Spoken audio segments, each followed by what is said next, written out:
Olá, amigos da JPTV e do portal JP News. Estamos aqui nos estúdios da JPTV e hoje nosso assunto é drogas, essencialmente drogas nas escolas, drogas nos pátios das escolas aqui de Montenegro, do Rio Grande do Sul e do Brasil. Ao meu lado direito, o Aboranthy Tavares, que é o presidente do Conselho Municipal Antidrogas. Ao meu lado esquerdo, João Batista Teixeira, diretor aqui do Jornal Progresso, do Grupo Progresso de Comunicação. Primeiramente, quero saudar a ambos. Obrigado pela presença, Teixeira. Imagina, obrigado ao nosso convidado, né? É um prazer tê-lo aqui. Muito obrigado, Tavares. Obrigado aos amigos. É um assunto bastante difícil de se tratar esse, né? Mas de fundamental importância, né? Drogas, né? Tratar de assuntos sobre drogas. Primeiramente, então, gostaria de saudar os amigos e a nossa comunidade montenegrina. E estamos nesta, né, de presidente de um Conselho Municipal de Drogas, que é uma entidade muito séria, uma entidade normativa, deliberativa, né, de planejamento, controle e fiscalização do assunto prevenção às políticas antidrogas.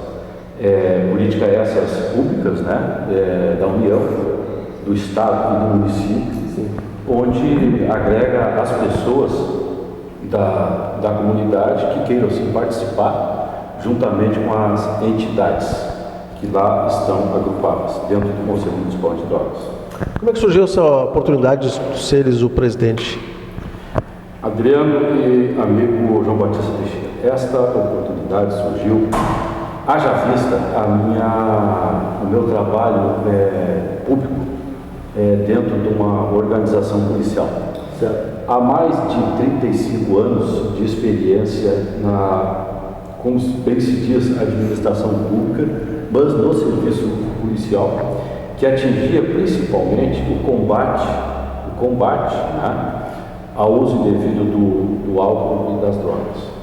Também, Adriano, pela experiência do movimento Montenegro contra o crack, onde eu, juntamente com o capitão Bessi, da Polícia Militar de Montenegro, nós éramos responsáveis pelo setor segurança pública, dentro de um tripé no movimento Montenegro contra o crack. Foi um movimento muito grande, um movimento que estabelecia o combate ao crack na comunidade de Montenegro, tendo bastante influência nas escolas, né? Então existia o eixo segurança, saúde e educação. E eu e o capitão Bess, nós vivíamos sempre fazendo reuniões, né, de como lutar na prevenção e no combate contra as drogas. Então existia a prevenção e mais a atividade policial, que naquela época nós reunimos. Por quê? Porque naquela época bastante ênfase ao Ministério Público, né, ao Poder Judiciário, nosso Poder Judiciário, muito atuante, juntamente com o Ministério Público, a Brigada Militar, a Polícia Civil, a Prefeitura Municipal e alguns órgãos do Estado. Quais seriam os órgãos do Estado? Agregado a isso, juntamente, Adriano Teixeira, eu fui presidente do Programa de Prevenção à Violência do governo IEDA. Foi um programa muito interessante. É um programa que ele visava o índice de criminalidade nos 50 municípios que teriam o maior índice de criminalidade de drogas dentro do Estado. Montenegro, infelizmente, foi contemplado. Não gostaria de dizer isso, mas foi contemplado, né? E pelos índices de violência que envolvia os crimes que lá tinham drogas envolvidas. Então tivemos um trabalho muito sério ali e juntamente com o movimento contra o crack, nos unimos, fizemos uma reunião muito grande que envolveu a comunidade na Câmara de Vereadores de Montenegro e lá fomos trabalhar. Dado o tempo, as estatísticas foram grandes de prisões, Teixeira, muito grandes as estatísticas.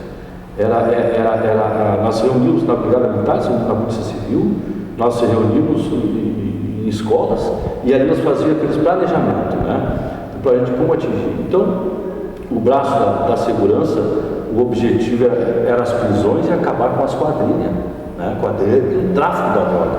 Então, muito traficante de nome foi preso através desse movimento, o movimento Montenegro contra o crack e o programa de prevenção à violência juntos.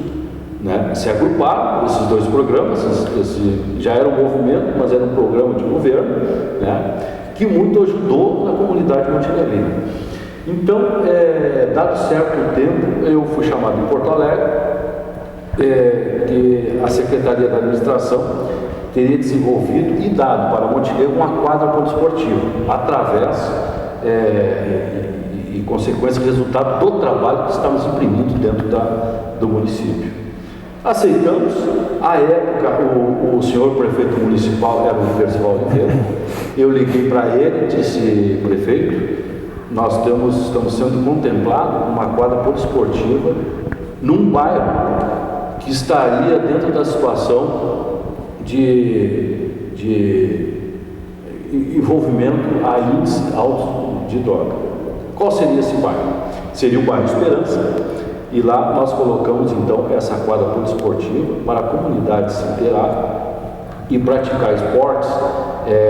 Vinha também um conjunto de computadores, Adriano, vinha com uma série de aparelhos junto com essa quadra poliesportiva para dar uma melhor qualidade de vida à nossa comunidade montenegrina. E foi lá, foi realizada esta obra, foi feita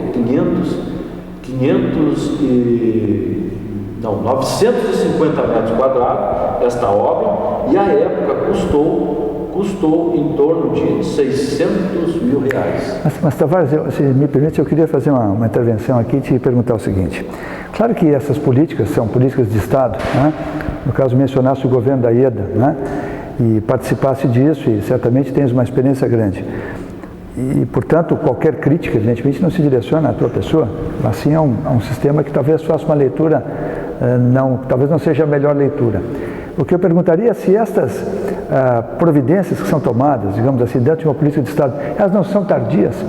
Ou seja, gerar algum tipo de entretenimento, um tipo digamos assim, de ocupação, combate alguma coisa que tenha sido gestada antes disso. Ou seja, nós estamos, vamos começar a colocar integral o sujeito que tem 14, 15 anos de idade, né?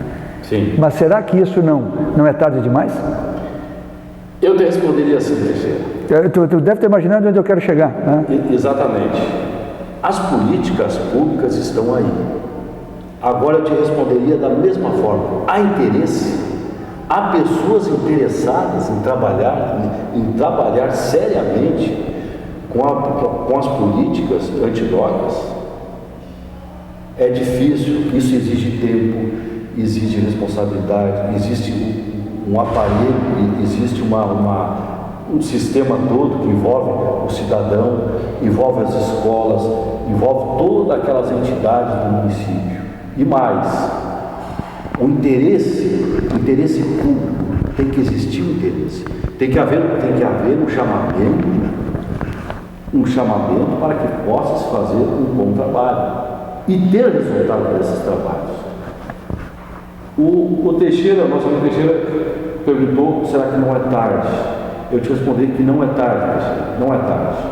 Porque se faz uma política de prevenção e se tira... Eu só queria dizer, eu não disse tarde no sentido de inútil, né? Certo, não. Mas de menos eficaz do que poderia ser se tivéssemos outros cuidados. É o que eu quero dizer. Porque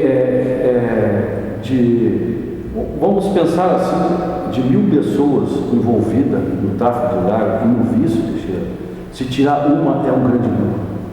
Para mim é uma satisfação assim, uma satisfação, um prazer na minha vida envolvido de tirar uma. Porque é difícil, Teixeira, sim, imagina. É difícil o envolvimento, um ser humano envolvido, fissurado com a droga, e a família toda adoece, e aí vai para tratamento. Eu conheço, Teixeira, pessoas de outros municípios, que eu fui convocado a trabalhar em outros municípios ali, com a força policial, e a queixa dessas pessoas abastadas, dizendo assim: eu perdi o filho. Mas olha assim, não, o filho está em tratamento em Porto Alegre, está em tratamento em Curitiba, está em tratamento em outros estados, né? Muitas vezes escondendo o filho. E a droga tomou conta da família e vai perdendo tudo aquilo que adquiriu. Não comparando o tratamento com os bens, né? Porque existe também a política pública, e a política pública tem que investir em tratamento, tem que investir em prevenção, porque o combate às drogas não se combate com a polícia. A polícia está ali para o regramento, para a competência da polícia é que se houve um ilícito penal, a polícia tem que combater isso aí. Mas a droga se combate com prevenção, eu sou totalmente a favor da prevenção. Mas eu queria entender uma coisa, Tavares. O que é prevenção de fato, né? Quer dizer, o que é prevenção? É um aconselhamento, olha, não faça isso, isso vai perder você vai jogar sua vida fora, sua juventude fora, você vai dissipar o que o seu pai conquistou. Isso é prevenção? O que é prevenção na política pública? A prevenção é um tratamento que se dá a todo e qualquer pessoa que se envolva com drogas, certo? Porque a droga é tudo aquilo que transforma o sistema nervoso central, as drogas ilícitas e as ilícitas, certo? Então, a prevenção, ela vai trabalhar através de publicidade, através de aconselhamento e tratamento. Porque também existe, depois que a pessoa está no vício, Teixeira, você deve ter ouvido falar na redução de danos. A redução de danos é um excelente tratamento. E ela previne, porque ela vai prevenindo aquelas pessoas que estão a chegar a uma coisa maior.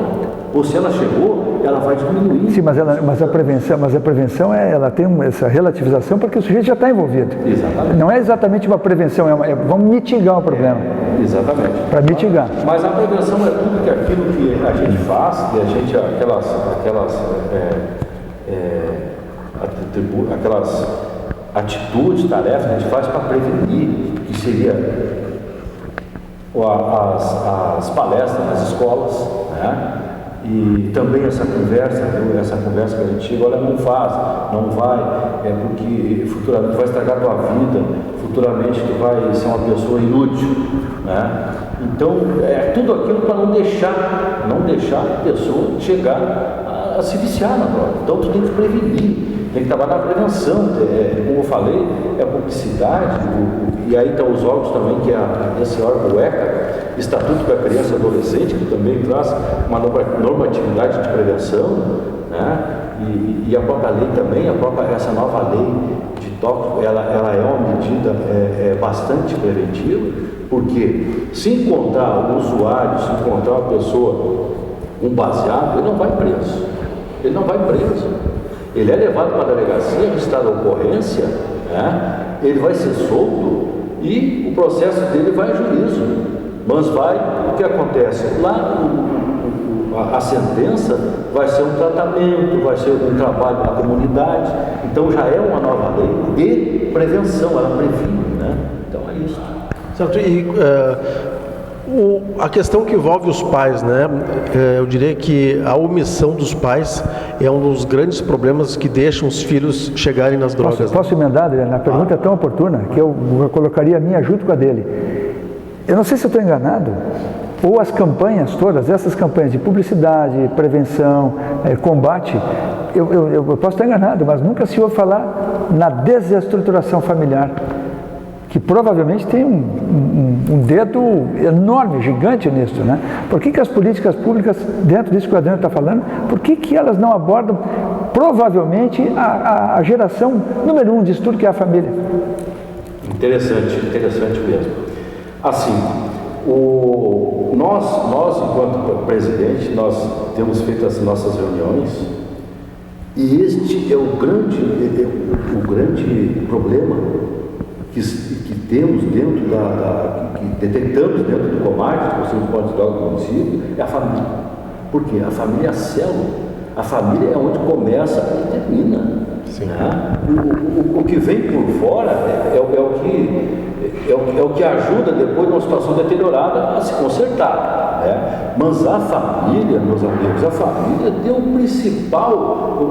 principal dever é a família em orientar, em educar o filho, inclusive conversa sobre sexo com o filho, com a filha, né? Então a comunidade, a família, ela tem que ter o grande interesse, e o Estado ele age depois. Mas muitas vezes, Teixeira, o pai, a mãe vão trabalhar. Começa assim, o pai, a mãe vão trabalhar. O filho menor fica com quem? Muitas vezes não há uma escola que faça aquele... Viu como é interessante essa escola que seria, vai de manhã, vai de tarde, tardezinha. Contraturno, né? Contraturno. Volta em casa, tem aquela, né, o aconchego familiar, a mãe vem, o pai também, e vão conversar sobre drogas, se há o interesse mesmo da família em conversar isso. Mas muitas vezes a comunidade mesmo, esses programas, instruções, falham nisso, Teixeira. Realmente, colocasse muito bem, porque a comunidade, o interesse público tem que chamar um chamamento aos pais.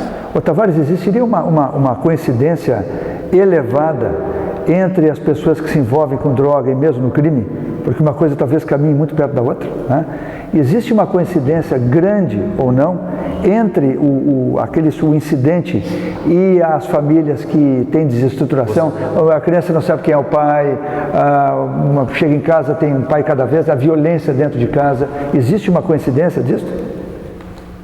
Palavra exata, a palavra dada a isso, o que se diz? Vulnerabilidade. Tá. Essa pessoa que o senhor falou, se encontra em estado de vulnerabilidade. Está prontinha para ser conquistada. Prontinho para ser conquistada. Por quê? Porque existem setores na administração que elevam a vulnerabilidade da pessoa. Educação, por exemplo. Educação. Menores que não estudam na família. O pai ou a mãe não tem um grau de instrução. Tá? Reprovabilidade nas escolas. Então tem tudo. Ele já mora numa situação no bairro onde não existe uma iluminação pública, aonde não passa um caminhão de lixo para tirar um lixo de frente à residência.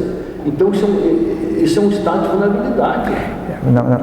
Não dá para discordar, Tavares, mas nós somos aqui, convivemos em Montenegro, tu és filho de Montenegro, e a gente sabe que num passado não muito distante, havia famílias muito pobres, muito humildes, mas mesmo assim os filhos não migraram para isso, né? Essa gente tinha valores, eles não entraram para a criminalidade, não se deixaram seduzir por drogas, e as drogas já existiam. Não tinham como, mudou o nome, mas antigamente tinha a boleta, né? Pessoal, não é? Nosso tempo, não é, Dan? Essa é jurássica, né? É jurássica, mas era boleta, inclusive o pessoal usava em sociedade, eu me lembro assim, olha, era um escândalo naquela época, olha o fulano de tal, o boleteiro, né? Não é? O lança-perfume. Lança-perfume, né? Mas o boleto eu me lembro, às vezes eu era pequenininho, meu pai e minha mãe assim comentavam, olha o fulano, sabe fulano? Fulano tomou boleta lá no Clube Rio Grandense, né? Aqueles bailes do Rio Grandense ou do Clube do Comércio, os boleteiros. Então isso não é uma novidade. E muitas vezes era melhorar, a pessoa pegava e tomava que fosse, mas de qualquer maneira, a droga, ela acompanha o caminho da humanidade e o álcool, por exemplo, que também é uma droga, né? Existe desde que a humanidade é a humanidade, praticamente, desde que o sujeito descobriu lá, se inventou a cerveja, aguardente, né? Mas isso tudo não está muito mais ligado a valores, e essa vulnerabilidade não nasce exatamente da ausência de valores?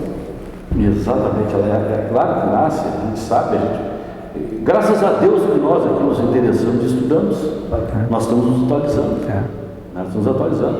É uma relação, parece uma relação de choque, né, Teixeira? Por quê? Aí vem o interesse maior dos pais. A família era mais unida, tudo era mais unido. Aquela época, quem tinha uma televisão dentro da casa, convidava os vizinhos para ver, sentava todo mundo num banco, e eles sentavam e discutiam o programa. Então era mais unida, havia mais interação das famílias, né? E se acontecesse na época, como acontecia, o fulano foi preso com lança-perfume, com a boleta, aquilo era um comentário. Isso. Um comentário. Tavares, eu vou ter que chamar um intervalo aqui. Uma pergunta que fica para a resposta depois do intervalo, né? Gostaria de saber do presidente do Conselho Municipal de Drogas, né? Qual é o percentual de importância no filho drogado dos pais, mãe e pai trabalharem fora? Ou separados, né? Ou separados, né? Ou o fato de o filho não ter prazer de estar dentro de casa, por causa das brigas e tal. Depois, no próximo bloco, o Tavares responde isso aí.